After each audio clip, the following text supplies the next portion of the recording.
A AS Brasil divulgou o resultado do segundo trimestre de 2023, já deixa o like no vídeo, tá? E vamos conferir, a gente pode ver o lucro da empresa saltando de 9,3 milhões para 35,9, um salto de 286%.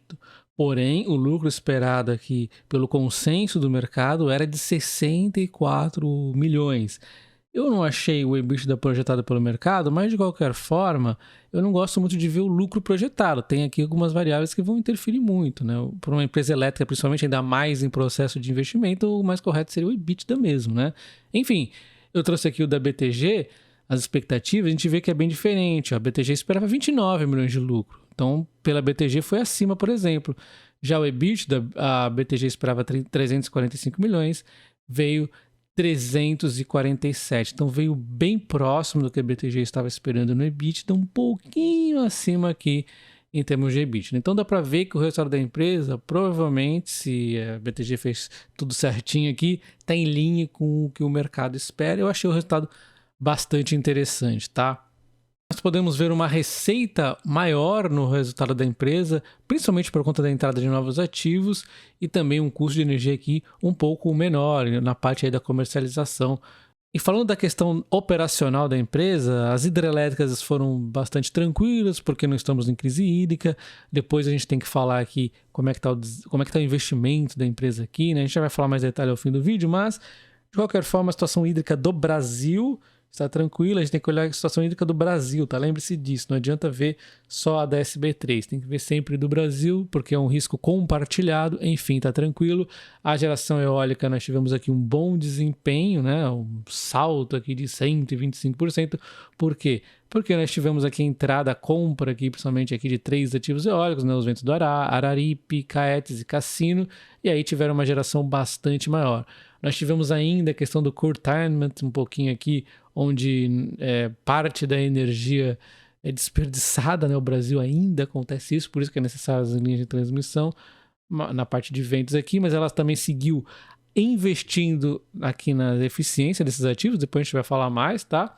E na parte dos ventos aqui foi muito bom, né? Um aumento de 1,4 pontos percentuais aqui em relação ao trimestre do ano passado e mais 1,2 em relação ao semestre, né? Mas a parte dos ventos não tem como controlar, mas ela tem como controlar a eficiência dos ativos e ela vem investindo nisso.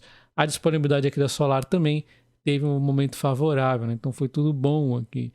É importante destacar aqui a comercialização da empresa, como vem evoluindo bastante, saiu de 87 clientes para 282, ela também está com um portfólio bastante vendido para enfrentar aí a crise dos preços de energia, porém a gente pode ver algum impactinho ainda acontecendo nos próximos trimestres, vamos ver o que vai acontecer, mas assim, em termos de venda está bem vendido aí, né? Enfim, a gente vê aqui então a margem operacional líquida aumentando por conta da eólica, da hídrica, um pouquinho aqui a comercialização, o demais aqui foi estável, né? A gente vê esse salto significativo na margem operacional, mas a gente vai prestar mais atenção quando for o EBITDA, tá? Os custos nós tivemos tranquilo, né? Ela explica aqui, aumento de quadro de funcionários, né? Tem mais despesas também por mais ativos, então super tranquilo aqui, sem preocupações também. E olhando agora o EBITDA da empresa, a gente tem um salto de 239,4 para 347,5, e aí a empresa explica. As eólicas foi o grande brilho aqui da empresa, por conta, né, 88,1 decorrente da incorporação dos novos ativos principalmente, né, e também a contabilização de 27 milhões referente ao atraso nas obras do Tucano, que já era para estar entregue alguns materiais aí, teve atraso, então o fornecedor tem lá o contratinho, ele tem que pagar lá os preços combinados, né? E também teve os ventos, como nós acabamos de ver, que favoreceram. Então as eólicas aqui super tranquilo, o que o fornecedor errou, ele está pagando lá, bonitão. E aí nós temos aqui as hídricas, que também foi bom. Ela explica por conta do reflexo do maior preço de venda de energia, ela conseguiu um aumento de 5%, além da redução do preço médio de compra, porque a energia está mais barata neste momento também, né? Então ela fechou um pouquinho antecipada aí e conseguiu essa diferença, olha como é positivo isso, né? E aí a comercialização também teve um aumento de 3,7. Então ela já fez uma boa gestão hidrelétrica, tá? Muito bem feito aqui. O resultado financeiro vai pesando na empresa, 143,9 milhões aqui, pesando no segundo trimestre de 2023, contra 106,9, um aumento de 34,6%. Você vê que esse salto é grande. a empresa está investindo, né? Então a Selic caindo, isso aqui vai melhorar. Não é da noite para o dia, é devagarzinho que vai fazendo os efeitos positivos. O lucro, então, diante de tudo isso que a gente viu, um salto de 286%. Para 35,9 milhões, não é um lucro tão grande. E aí eu lembro vocês, olha o lucro da empresa, 35,9. Olha o tamanho do impacto financeiro, é bastante, né? 143,9. Então você vê que tem um potencial bastante grande conforme as coisas forem se alinhando, tá? Então a gente vê aqui a dívida da empresa é bastante grande, tem um salto aqui, ó, para 7,9, muito grande, um salto de 72,5% na dívida líquida dela, embora ela tenha um caixa também bastante grande aí para levar seus projetos, 3,9, mas a dívida é bastante grande, tem muito investimento para ser feito também, então não tá fácil, né? A dívida por EBITDA dela tá em 3,28x, vamos dar uma olhada aqui, ó. Então a gente vê aqui a dívida da S Operações, não vai dar tempo de eu calcular aqui da S Brasil, a gente vê um aumento de uma diminuição, aliás, de 3,95 para 3,28, porque o EBITDA está aumentando da empresa, os resultados estão crescendo, né? Então a capacidade de pagamento da dívida dela está aumentando e aí vai diminuindo o seu endividamento.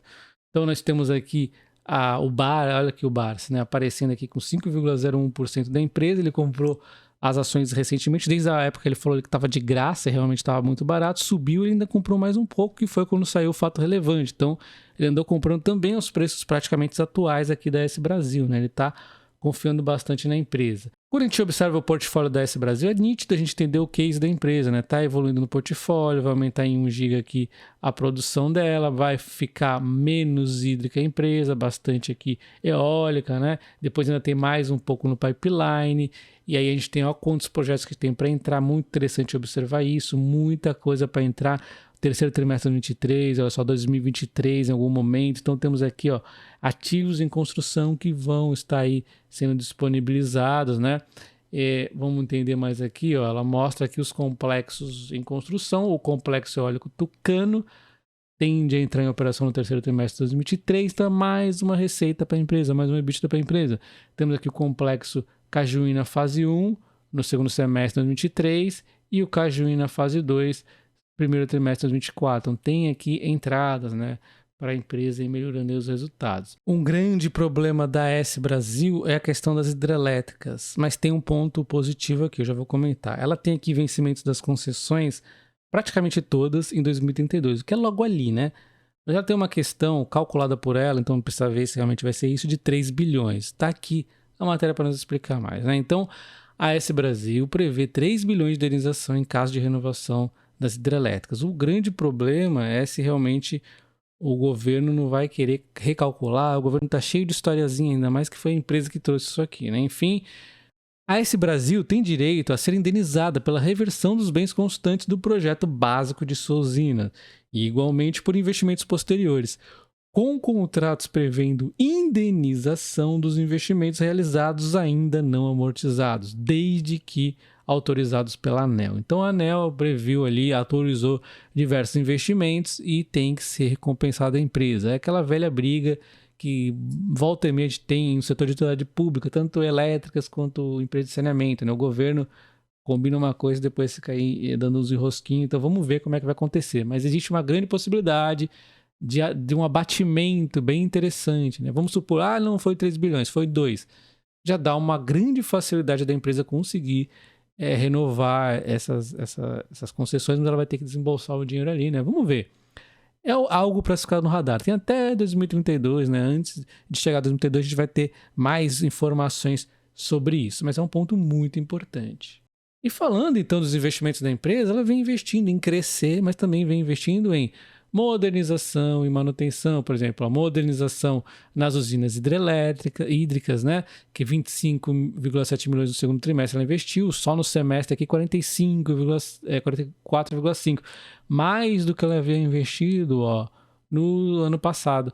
Ela também tem o início do turnaround nos ativos eólicos que ela comprou. Ela falou que ia fazer isso, otimizar e não sei o que, e está conseguindo aqui, ó, investindo 12,4 milhões no segundo trimestre de 2023 e 23,6 já no primeiro semestre de 2023. Então ela comprou aqui esses complexos e está melhorando a eficiência deles. Então é um gasto ali que vai trazer um resultado no futuro, né? São contratos longos aqui, né? Então bastante interessante. Então, olha o quanto que ela vem investindo. Olha o salto, olha só, o salto, né?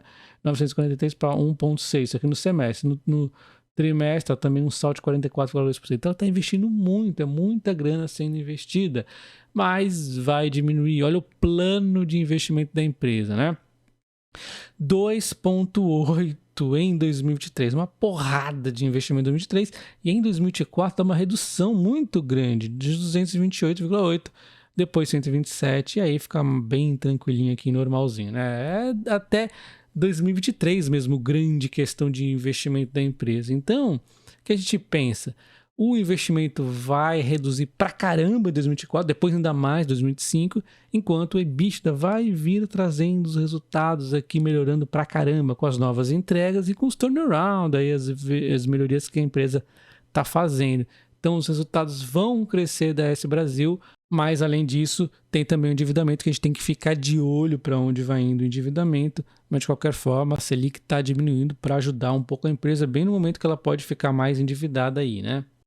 Falando em termos de cotação da S Brasil, vocês sabem que eu vendi ela lá atrás, quando a crise hídrica, que eu sabia que ia acontecer isso, veio aqui ela nos fundos, comecei a comprar ela novamente, e ela caiu por conta do segundo follow-on, aí foi uma surpresa que a gente teve preços ainda mais baratos, a gente comprou aqui, nesses preços era fantástico, mas depois teve uma alta aqui, né?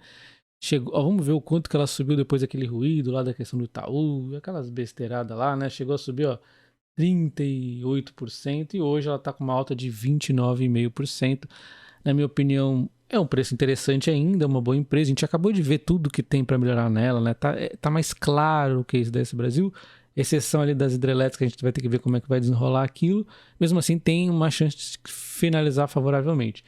Já a Auren Energia, ela tem um case que parece de longo prazo mais nítido, não falando no longo prazo, ela tá tudo projetadinho ali, vamos fazer isso no nosso portfólio e tal, os contratos são longos pra caramba, né? Não tem dívida e ainda tem a possibilidade de um dividendo adicional de uns 10% em algum momento próximo, e a questão dela é o contencioso, que é um pouco chato, aquele negócio contencioso, tem um plano Vivest, então cada uma tem uma vantagem diferente, né? Infelizmente, depois dessa alta da S Brasil aqui, eu tô preferindo levemente a Auren Energia, mas são duas boas empresas. Deixe aí no comentário qual das duas você prefere, se é que você tem alguma das duas. Um abraço, até o próximo, valeu!